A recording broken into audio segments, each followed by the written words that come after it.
పూర్వం ఒక అందమైన రాజ్యం ఉండేది.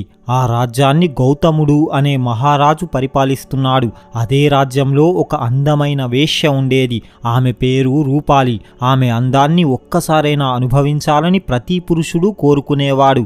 ఒక రోజున ఒక సాధువు ప్రవచనాలు చెప్పడానికి ఆ నగరానికి చేరుకున్నాడు. ఇక ఆ రాత్రి అందరూ సాధువు చెప్పే మంచి మాటలు వినడానికి ఒక చెట్టు క్రిందకు చేరుకున్నారు. అందరిలాగే రూపాలి కూడా అక్కడకు చేరుకుంది. అందరూ ఆ సాధువు చెప్పే ప్రసంగాన్ని శ్రద్ధగా వింటున్నారు. రూపాలి కూడా ఎంతో శ్రద్ధగా వింటుంది. ప్రసంగం మొత్తం విన్న రూపాలి మనస్సు మారిపోయింది. తాను చేస్తున్నది తప్పు అని తెలుసుకుంది. ప్రసంగం ముగిసిన తరువాత ఆ సాధువు దగ్గరకు చేరుకొని ఆయనకు నమస్కరించి, మహాత్మా, మీరు చెప్పిన ఈ విషయాలన్నీ నాపై బాగా ప్రభావం చూపించాయి. నేను చేస్తున్నది చాలా తప్పు. నా వల్ల చాలా కుటుంబాలు నాశనమైపోయాయి. నేను చేసిన పాపాలకు ఎలాగూ నాకు శిక్ష తప్పదు. ఇక ఇప్పటి నుండి నేను పుణ్యకార్యాలు మాత్రమే చేస్తాను. నేను చాలా ధనం సంపాదించాను. ఇక నేను నా జీవితాంతం మీకు సేవ చేసుకుంటాను అని అంటుంది. అప్పుడు ఆ సాధువు, అమ్మా, నీ ఇష్టం. నీకు ఏం చేయాలనిపిస్తే అదే చెయ్యు అని అంటాడు. ఇక అప్పటి నుండి ఆ రూపాలి ఆ ఆశ్రమంలోని శిష్యులకు భోజనం వండి పెడుతూ ఉండేది. ప్రతిరోజు 10 మంది శిష్యులకు మాత్రమే తన ఇంట్లో రుచికరమైన భోజనం పెడుతూ ఉండేది. ఆ రూపాలి 10 భోజనం చేసే గిన్నెలను ఆశ్రమంలో ఇచ్చింది. వాటిని ఎవరైతే తీసుకువస్తారో వారికే భోజనం పెట్టేది. ఈరోజు అక్కడ భోజనం చేసి వచ్చిన శిష్యులు ఆశ్రమానికి రాగానే ఆ 10 పాత్రలను ఇంకో 10 మంది శిష్యులకు ఇచ్చేసేవారు. ఇక మరునాడు వాళ్ళు భోజనానికి వెళ్ళేవారు. ఇలా రోజులు గడిచిపోతున్నాయి. ఒక రోజున రూపాలి ఇంట్లో భోజనం చేసి వచ్చిన ఒక శిష్యుడు మిగతా శిష్యులతో ఇలా అంటున్నాడు, అబ్బా, ఎంత రుచికరమైన భోజనం! నేనెప్పుడు ఇలాంటి భోజనం తిననే లేదు. అక్కడ భోజనం కంటే అతి ముఖ్యమైనది మరొకటి ఉన్నది. అదే రూపాలి. ఆమె అందం ముందు దేవతలు కూడా సరితూగలేరు. ఆమె అందానికి మోహితుడు కానివాడు అసలు మనిషే కాదు అంటూ ఆమె అందాన్ని పలు పలు విధాలుగా పొగుడుతున్నాడు. ఈ మాటలన్నీ ఒక యువ సన్యాసి దూరం నిలబడి వింటున్నాడు. ఇక అప్పటి నుండి అతనికి ఆమెపై ఆసక్తి కలగడం మొదలయ్యింది. ఇక అతను ఇలా ఆలోచిస్తున్నాడు, అబ్బా, ఇతను చెబితేనే ఇంత అందంగా ఉంటే ఇక నేరుగా ఆమెను చూస్తే ఇంకా ఎంత అందంగా ఉంటుందో. ఆ యువ సన్యాసి ఆమెను తన మనస్సులోనే నానా విధాలుగా ఊహించుకుంటున్నాడు. ఇక ఆమెను చూడకుండానే ఆమెను ప్రేమించడం మొదలుపెట్టాడు. ఆమెను ఎలాగైనా కలవాలనుకున్నాడు. ఇక మరుసటి రోజు అందరికంటే ముందుగా నిలబడి భోజనానికి వెళ్లే పాత్రను సంపాదించుకున్నాడు. ఇక రేపు రూపాలిని చూడవచ్చు అని అనుకున్నాడు. ఇక అతనికి రాత్రి నిద్ర రావడం లేదు. ఆమె గురించే ఆలోచిస్తున్నాడు. కానీ అదే రోజున రూపాలికి తీవ్రమైన జ్వరం వచ్చి అనారోగ్యం పాలయ్యింది. ఇక మరునాడు భోజనం చేయడానికి శిష్యులందరూ రూపాలి ఇంటికి చేరుకున్నారు. అందరితో పాటు ఆ యువ సన్యాసి కూడా ఎంతో ఆశతో అక్కడికి చేరుకున్నాడు. అందరికీ పనివాళ్లు భోజనం వడ్డిస్తున్నారు. రూపాలి జ్వరంతో మంచంపైనే ఉంది. అది చూసిన ఆ శిష్యునికి విపరీతమైన కోపం వచ్చింది. మీరెందుకు వడ్డిస్తున్నారు? మీ యజమాని లేదా అంటూ అరుస్తున్నాడు. ఆ మాటలు మంచంపై ఉన్న రూపాలికి వినిపించాయి. వెంటనే ఆమె పనివారిని పిలిచి, నాకు చేత కావడం లేదు, కొద్దిగా నన్ను ఆ భోజనం వద్దకు తీసుకువెళ్ళండి, వారికి నేనే వడ్డిస్తాను అని అంటుంది. పనివాళ్ల సహాయంతో మెల్లిగా అక్కడకు చేరుకుంది. ఆమె పూర్తిగా శక్తిహీనంగా ఉంది. చెమటలు కారుతున్నాయి. ఆమెను చూసిన ఆ శిష్యుడు తన మనస్సులో ఇలా అనుకుంటున్నాడు, అబ్బా, ఎంత అందం! ఇంత అనారోగ్యంలో కూడా ఇంత అందంగా ఉంది.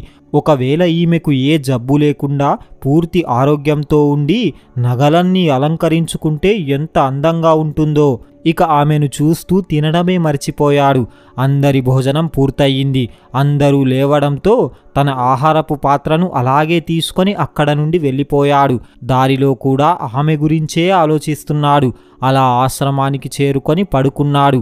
ఆ ఆహారపు పాత్రను పక్కన అలాగే పెట్టేశాడు. తన మనస్సు పూర్తిగా రూపాలి అందంపైనే నిమగ్నమై ఉంది. అలా చీకటి పడిపోయింది. ఆ శిష్యుడు ఇంకా భోజనం చెయ్యనే లేదు. తోటి శిష్యులు వచ్చి భోజనం చేయమన్నా అతను లేవలేదు, భోజనం చేయలేదు. ఇక తీవ్రమైన జ్వరంతో రూపాలి ఆ రాత్రే మరణించింది. రూపాలి మరణించిన విషయం మహారాజైన గౌతముడికి తెలిసింది. వెంటనే ఆ విషయాన్ని మహారాజు ఆ సాధువుకు కబురు చేస్తాడు. అప్పుడు ఆ సాధువు, మహారాజా, రూపాలి మృతదేహాన్ని ఖననం చేయవద్దు. ఆ దేహాన్ని ఒక పెద్ద మైదానం మధ్యలో ఉంచండి. జంతువులు, పక్షులు శరీరాన్ని నష్టపరచకుండా కాపాడండి అంటూ బదులు పంపిస్తాడు. సాధువు చెప్పినట్టుగా మహారాజు అలాగే చేశాడు. ఒక పెద్ద మైదానంలో ఆమె శరీరాన్ని ఉంచి కాపాడుతున్నాడు. ఇలా 3 రోజులు గడిచిపోయాయి. ఇక ఆమె శరీరం ఉబ్బిపోయి చర్మం పగిలిపోయింది. అందులోంచి పురుగులు బయటకు వస్తున్నాయి. ఆ ప్రాంతమంతా దుర్వాసన రావడం మొదలయ్యింది. అప్పుడు ఆ సాధువు మహారాజు వద్దకు వచ్చి, మహారాజా, రేపు నగరంలోని యువకులందరూ వచ్చి రూపాలి మృత శరీరాన్ని దర్శించుకోవాలి అని చెబుతాడు. ఇక సాధువు చెప్పినట్టుగా రాజ్యం మొత్తం దండోరా వేయించాడు. రేపు ఉదయం నగరంలోని యువకులందరూ తప్పకుండా రూపాలి మృతదేహాన్ని దర్శించుకోవాలి, లేదంటే వారికి కారాగార శిక్ష విధించబడుతుంది అంటూ నగరం మొత్తం దండోరా వేయించాడు. మరోవైపు ఆ యువ శిష్యుడు మాత్రం గత 4 రోజుల నుండి ఏమీ తినడం లేదు. తాను తినకుండా తెచ్చుకున్న ఆహారం పూర్తిగా చెడిపోయింది. అందులోంచి పురుగులు బయటకు వస్తున్నాయి. ఒక శిష్యుడు అతని వద్దకు వచ్చి, మిత్రమా, గురువుగారు రూపాలిని చూడడానికి వెళ్తున్నారు అని చెబుతాడు. రూపాలి అనే పేరు వినగానే అతనికి శరీరంలో మళ్ళీ కొంత శక్తి వచ్చింది. వెంటనే లేచి నిల్చున్నాడు. వెంటనే ఆ పాత్రలో ఉన్న భోజనాన్ని పారవేశాడు. దానిని శుభ్రంగా కడుక్కున్నాడు. ఆ భోజనంలోని పురుగులను చూసి అతనికి అసహ్యం కలిగింది. ఇక అందరు శిష్యులతో కలిసి ఆ మైదానానికి చేరుకున్నాడు.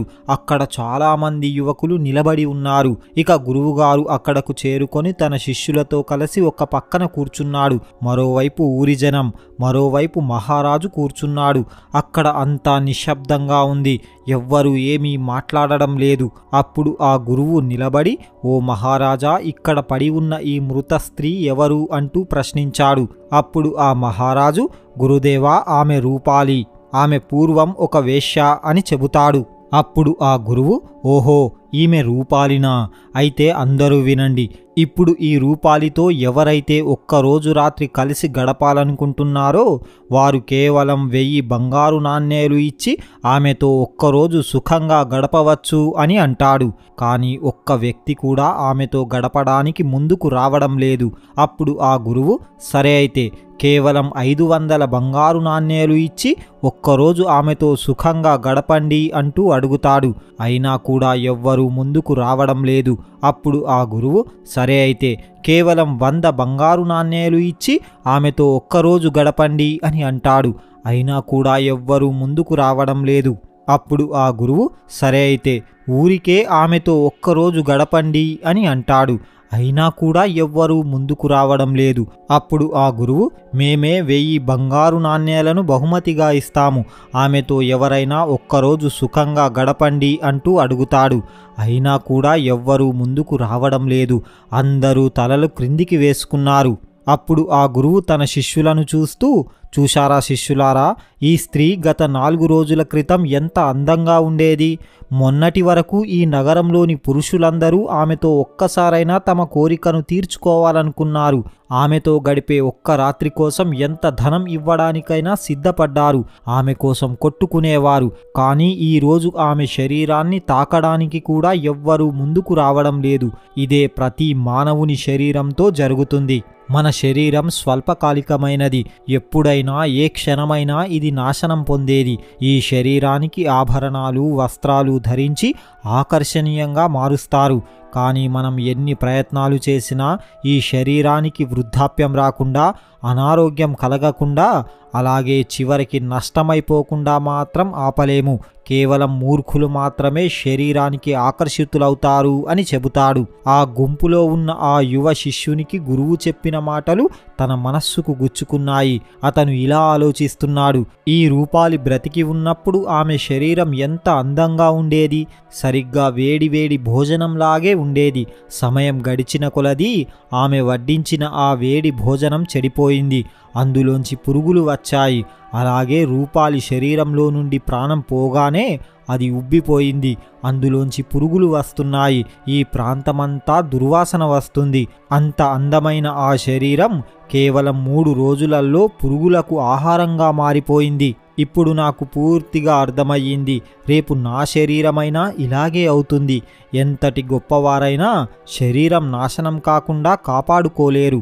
ఈ ఆకర్షణ అంతా కూడా ఒక భ్రమ, శరీరం శాశ్వతం కాదు అంటూ ఆ శిష్యుడు అక్కడ నుండి తన ఆశ్రమానికి చేరుకొని అప్పటి నుండి పూర్తి జ్ఞానంతో బ్రతకడం మొదలుపెట్టాడు. చూశారు కదా, మీకు గనక ఈ వీడియో నచ్చితే జై శ్రీకృష్ణ అని ఒక చిన్న కామెంట్ చేయండి. ఇలాంటి మరిన్ని వీడియోస్ కోసం ఇప్పుడే మా ఛానల్ని సబ్స్క్రైబ్ చేసుకోండి. పక్కనే ఉన్న బెల్ ఐకాన్ని ప్రెస్ చేయండి. మా వీడియోని లైక్ చేయండి, షేర్ చేయండి. జై శ్రీకృష్ణ.